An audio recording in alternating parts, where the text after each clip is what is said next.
खूप खूप शुभेच्छा। आणि या शिवसेना उद्धव बाळासाहेब ठाकरे पक्षाच्या वतीने आयोजित पत्रकार परिषदेमध्ये आपल्या सर्वांचे मनपूर्वक स्वागत। आज पत्रकार परिषद घेण्याची तशी एक दोन कारणं आहेत महत्वाची। ज्या पद्धतीने जनता न्यायालय पार पडले आणि त्या जनता न्यायालयाच्या नंतर जो काही भाजपचा जळफळाट झाला आणि त्यानंतर ज्या एकूण सूडबुद्धीने कारवाया झाल्या, ज्याच्यामधली सूरज चव्हाणांवरची कारवाई असेल किंवा सध्या रवींद्र वायकरजी यांच्यावर शिंदे गटात येण्यासाठीचा प्रचंड दबाव असेल आणि त्या दबावापोटीचं राजकारण, म्हणजे जर समजा वायकर साहेबांनी जर असं ठरवलं की त्यांना शिंदे गटाकडे जायचं आहे तर कदाचित त्या सगळ्या चौकशा थांबतात, परंतु जेव्हा ते सांगतात की नाही मला इकडे उद्धव साहेबांच्या सोबत निष्ठावान सैनिक म्हणून थांबायचे आहे, तेव्हा मात्र त्या कारवाया चालू राहतात। तीच सूडबुद्धीने कारवाई आता किशोरीताई पेडणेकर यांच्या संबंधाने ईडीने समन्स पाठवलेला आहे। काल आपण बघितलं असेल की कशा पद्धतीने व्हिडिओ स्पेशालिस्ट किरीट सोमय्या यांनी अक्षरशः तारखा जाहीर केल्या, जणू काही ईडीचे हे कंत्राटी कर्मचारी आहेत अशा पद्धतीने त्यांनी याला किती तारखेला, त्याला किती तारखेला, रोहित पवार किती तारखेला, वायकर किती तारखेला, पेडणेकर किती तारखेला, अशा एकूण तारखांचं वेळापत्रकच त्यांनी जाहीर केलं। एखाद्या कर्मचाऱ्याने नोटीस बोर्डवर लावावं तसं। थोडक्यात काय आहे की जो कोणी सरकारच्या नाकर्तेपणावर बोट ठेवेल, जो कोणी सरकारला प्रश्न विचारेल, त्याला ईडी सीबीआयचे धाक दाखवायचे आणि त्या प्रत्येकाला या पद्धतीने हैराण करून सोडायचं, अशा पद्धतीचं जे एक दमन यंत्रणा चालू आहे। पण या सगळ्यांमध्ये एक मोठी अडचण अशी होते की जे महाराष्ट्राचे प्रश्न आहेत ते मात्र कुठेतरी बाजूला पडल्यासारखे होत आहेत। नो डाऊट की प्रभू श्रीराम हे सगळ्यांचं श्रद्धास्थान आहे, आदरस्थान आहे, परंतु ईश्वराला सुद्धा आपल्या राजकीय प्रचाराचं टूलकिट करणारी माणसं किती ओंगळवाणी असू शकतात हेही आपण अनुभवलं।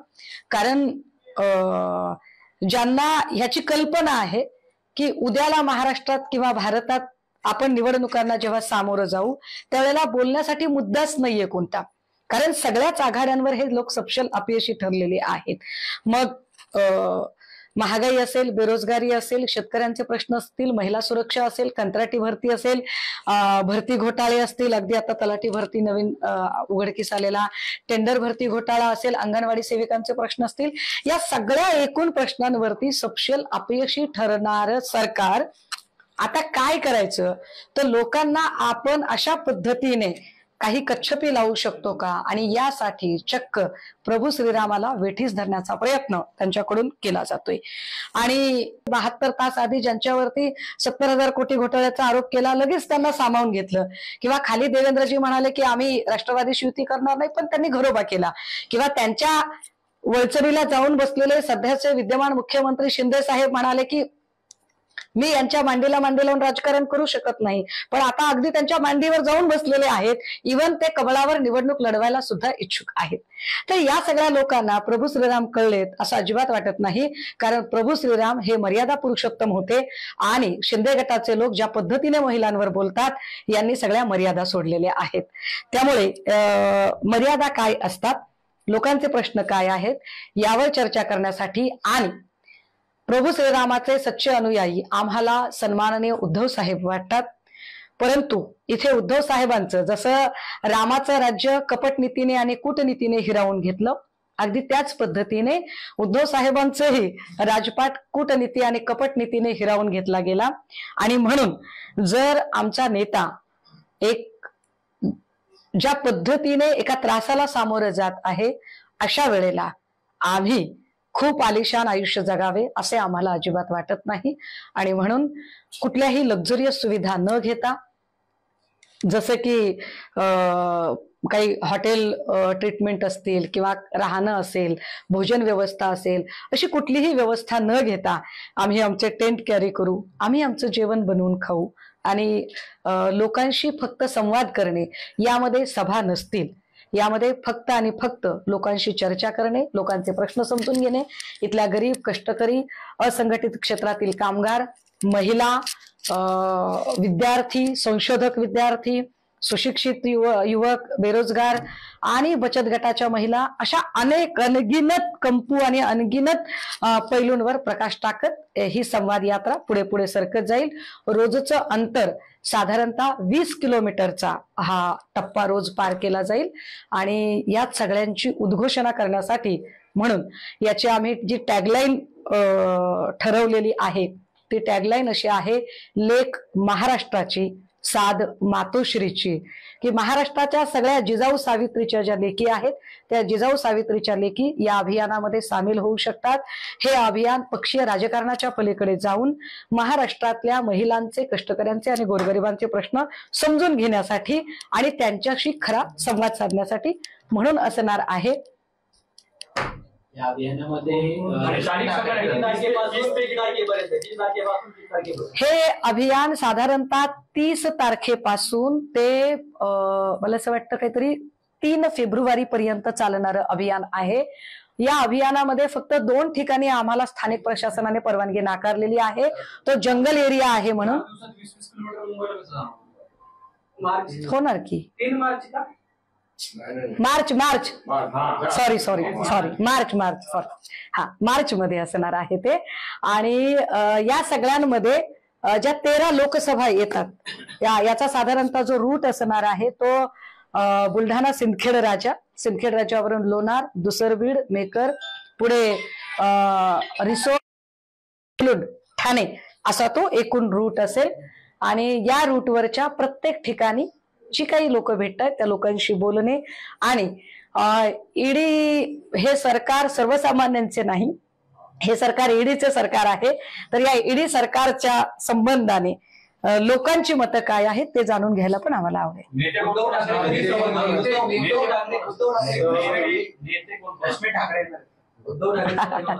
मी पुन्हा एकदा आपल्याला सांगितलं पाहिजे की काही लोकांनी म्हणजे त्या दिवशी भास्कर दादा प्रेमापोटी जरी म्हटले असले नाशिकमध्ये की वहिनींनी आता बाहेर पडायला हवंय, परंतु मला असं वाटतं की वहिनींची स्वतःची मानसिकता अजिबात निश्चितपणे आता तरी सध्या तरी सक्रिय होण्याची नाही.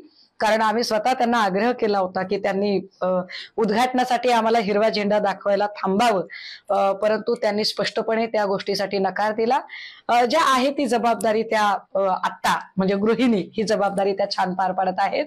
परंतु या संपूर्ण प्रवासाच्या दरम्यान हे साधारणतः जे 35 दिवसांचं अभियान आहे, या 35 दिवसांमध्ये शिवसेनेचे वेगवेगळे नेते वेगवेगळ्या टप्प्यांवरती येतील, भेटतील. 35 दिवस 35 इश्यूजवर काम होईल. आणि उद्धव साहेबांचा जो काही विषय आहे तो उद्धव साहेब हे समारोपाच्या दिवशी आम्हा सगळ्यांच्या स्वागतासाठी असतील. मध्ये काही ठिकाणी आदित्य सरही असतील आणि इतर काही ठिकाणी अजून सगळे मान्यवर नेते आमच्यासोबत उपस्थित असतील. सिंदखेड राजाला सगळ्या शिवसेनेच्या महिला उपनेत्या उपस्थित राहतील आणि सोबतच काही महत्वाचे नेते सुद्धा असतील. उद्धव ठाकरेंचं कधी येते सभा? उद्धव साहेबांची आमची जी समारोपाची सभा असेल ती उद्धव साहेब त्याला स्वतः हजर राहतील. आणि राहिला प्रश्न इतर दौऱ्यांचा, तर जसं आता 30 तारखेला माझ्या माहितीप्रमाणे लोकसभेचं अधिवेशन, संसदेचं अधिवेशन सुरू होत आहे, त्यामुळे ह्या सगळ्या अधिवेशनात बरीचशी मंडळी गुंतलेली असतील आणि त्या दरम्यान अजून 2 प्रोग्राम आखले जातील. ज्या प्रोग्राम मध्ये आदित्य सरांचा निष्ठा यात्रेचा दौरा आणि सोबतच विभागीय सभा सन्मान्य पक्षप्रमुखांच्या होतील. आणि मी किंवा भास्कर दादा, राऊत साहेब किंवा आमचे अरविंद भाई या सगळ्यांच्या पण सभा मिनवाईल चालू असतील. तुम्ही आता ईडीच्या चौकशीबद्दल बोललात, त्यामध्ये किशोरी पेडणेकर आले, रोहित पवार सुद्धा आले होते. हो, या चौकशीच्या संदर्भात आम्ही जेव्हा हा प्रश्न माध्यमांनी अजित पवारांना विचारला, तर अजित पवारांचं असं म्हणणं आहे की कुठल्याही चौकशीचा इव्हेंट करू नये आणि कुठलाही प्रोपोगेंडा करू नये. इव्हेंट झाला असं वाटतंय का? नाही, इव्हेंट होण्याचं काय कारण आहे? हे बघा, ज्याचं काळीज असतं, ज्याचं आतडं असतं ते तुटतं. पवार साहेबांचे नातू जेव्हा त्यांना ईडीला सामोरं जावं लागतंय तेव्हा, आणि सगळ्यात महत्वाचं म्हणजे पक्षप्रमुख म्हणून सुद्धा, की आपल्या पक्षप्रमुख हा कुटुंब प्रमुख असतो. त्यामुळे पवार साहेब जर त्या चौकशीच्या दरम्यान तिकडे हजर राहिलेले असतील किंवा त्याच वेळेला तिकडे सुप्रियाताई उपस्थित राहिले असतील. कारण काय आहे माहितीये का, लोक पायी चालू देत नाहीत आणि लोक घोड्यावरही बसू देत नाहीत. म्हणजे समजा जर तिकडे ते गेलेले नसते तर कदाचित काही लोक असं म्हणाले असते, बघा बघा रोहित पवारांना वेगळं पाडलेलं आहे, रोहित पवारांना एकटं पाडलेलं आहे. तर लोक सगळीकडून वाजवतात. मला वाटतं की आपण काय घ्यायचं आणि काय नाही यासाठी आपले कान चांगले फिल्टर केले पाहिजेत. असं म्हटलं जातं की जरांगींच्या मागे एक छुपा नेता आहे, सतत तशी टीका होते. तुम्हाला तसं काही जाणवतंय का, कोणी जरांगींना चालवतंय, जरांगीच्या मागे कोणी मोठा नेता? नाही, मला असं नाही वाटत. परंतु त्यांच्या समाजाप्रती असणाऱ्या निष्ठा याच्यावरती आपण काही शंका घ्यायचं काही कारण नाही. परंतु निश्चितपणे त्यांच्या भोळेपणाचा कोणी गैरफायदा घेईल का ही भीती नक्की वाटते. प्रकाश आंबेडकरांच्या निमंत्रणावरून बराच वाद पाहायला मिळतो. काय चर्चा होती की नाही? आता एकीकडे पंतप्रधान महाराष्ट्रामध्ये येत आहेत, अजून ममता बॅनर्जीवरून प्रेशर करतात की नाही आम्ही 16 लढणार. काल प्रकाश आंबेडकर म्हणतात की आम्हाला निमंत्रण मिळालेलं नाही. वास्तविक नेमकं काय? प्रकाश आंबेडकरांच्या संबंधाने सन्मान्य प्रकाश आंबेडकर हे महाविकास आघाडीचा भाग म्हणून सगळ्यांना हवे आहेत आणि सगळ्यांच्याच दृष्टिकोनातून त्यांचं महत्व कुणीही नाकारलेलं नाही. मला असं वाटतं की काल त्यांना निमंत्रणही पाठवलेलं होतं. कदाचित त्यांच्या काही अडचणी असतील वैयक्तिक, ज्यामुळे ते उपस्थित राहू शकले नसतील. परंतु जेवढी माझी माहिती आहे त्यानुसार 30 तारखेची जी बैठक होणार आहे, महाविकास आघाडीच्या जागा वाटपांची जी दुसरी फेरी 30 तारखेला होणार आहे, त्या बैठकीत मात्र ते उपस्थित राहणार आहेत आणि ते आपलं म्हणणं सुद्धा मांडणार आहेत. पंढरपूरमध्ये एक व्हिडिओ ट्विट केलाय वडेट्टीवारांनी, ज्याच्यात नथुराम गोडसेंच्या समर्थनार्थ घोषणाबाजी केली. तुम्हाला काही या व्हिडिओ बद्दल माहिती आहे काही? नाही, मला ही काही माहिती नाही. मला आपल्याकडूनच कळते.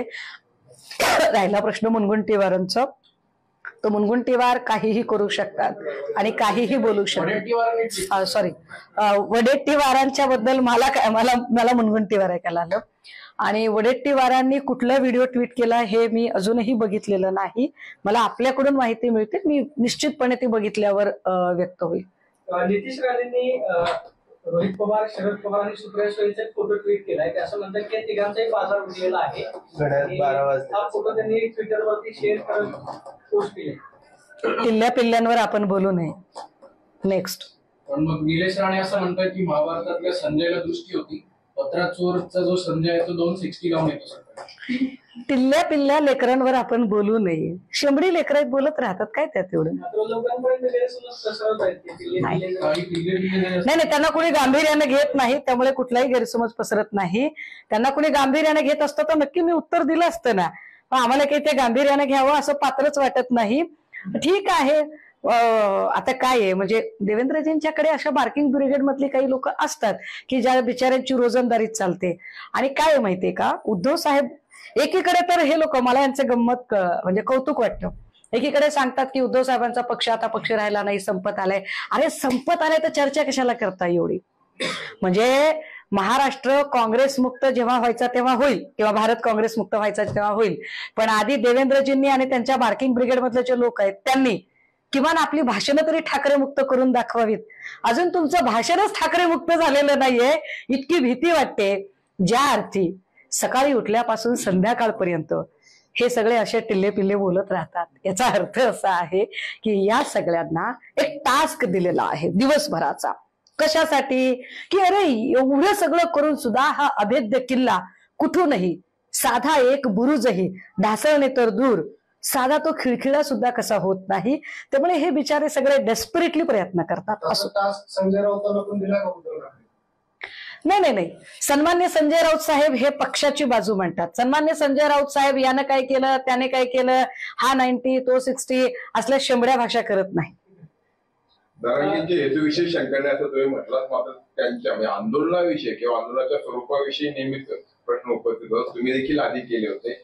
आज त्यांना कुणीतरी रसद पुरवतंय एवढ्या मोठ्या प्रमाणावरती असं बोललं जातंय. मग एका बाजूला कधी मग शिंदे असतील किंवा शरद पवार असतील, दोघांची नाव घे. तुम्हाला काय वाटतं? नाही, मला याच्यात काही माहितीच नाहीये, मला कल्पना नाहीये याच्यामध्ये की कोणी. आणि मला असं वाटतं की नाही तशी कोणी चर्चा करावी. कारण कुठलाही समाज, कारण अशाच पद्धतीचं एक फार मोठं आंदोलन मागे जाटांच्या संबंधाने आणि गुज्जरांच्या संबंधाने उभं राहिलं होतं. हार्दिक पटेलने फार मोठं आंदोलन उभं केलं होतं. जेव्हा समाज म्हणून ही लोक जेव्हा पॉलिटिकल पार्टी म्हणून विषय येईल ना, तेव्हा कदाचित ही लोक स्कॅटर्ड असतील, ही लोक वेगवेगळ्या भागांमध्ये विभागलेली असतील. परंतु जेव्हा समाज म्हणून प्रश्न येतो तर त्यावेळेला तोरणादारी का मरणादारी जात बघितली जाते. अशा हिशोबाने ही लोक एकत्रित आलेली आहेत. त्यामुळे त्याच्यावर आपण शंका घ्यावी असं नाही वाटत मला. मला माहित नाही, तुम्हाला माहिती असेल तर सांगा. कोट्यावधी रुपये खर्च होत आहेत, ते कोण देते? नाही, मला माहित नाही. आणि माझी पत्रकार परिषद ही माझा मातृतीर्थ ते शिवतीर्थ मुक्त संवाद आणि त्याची माहिती देण्यासाठी होती. माझी पत्रकार परिषद ही जरांगेंवर टीका करण्यासाठी अजिबात नाहीये. नाही, मुक्त संवादाचा हा चांगला होता, आवडला मला, हा पंच आवडला.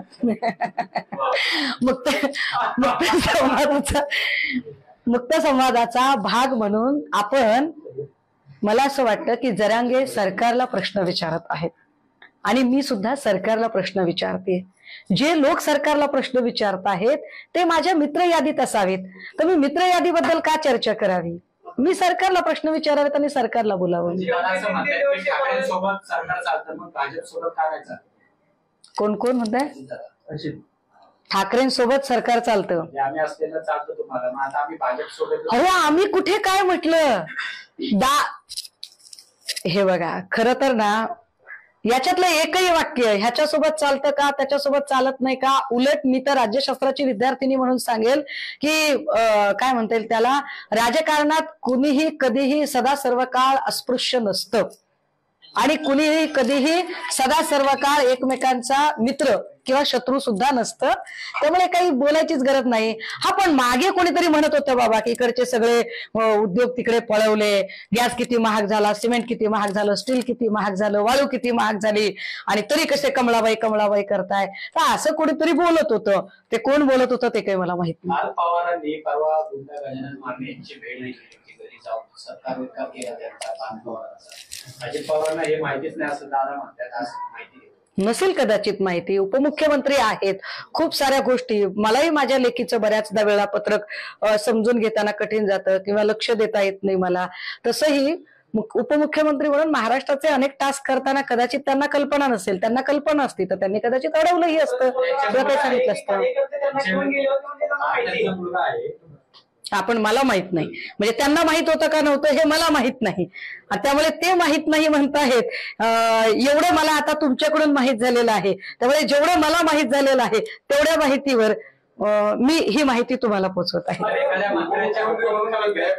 जागरूक पालक म्हणून आता तुम्ही पण तुमची लेख ठीक आहे, कुठे जाते वगैरे पण पुन्हा सोबत जाते, आपण लक्ष ठेवतो की कुणाच्या संगतीत आहे का, असं जे असतं ना. पण मला असं वाटतं की त्यांनी काय करावं, त्यांच्या मुलाला लक्ष ठेवावं की नाही ठेवावं, जाण्यासाठी मज्जाव करावा की नाही करावा, हा कम्प्लिटली त्यांचा प्रश्न आहे.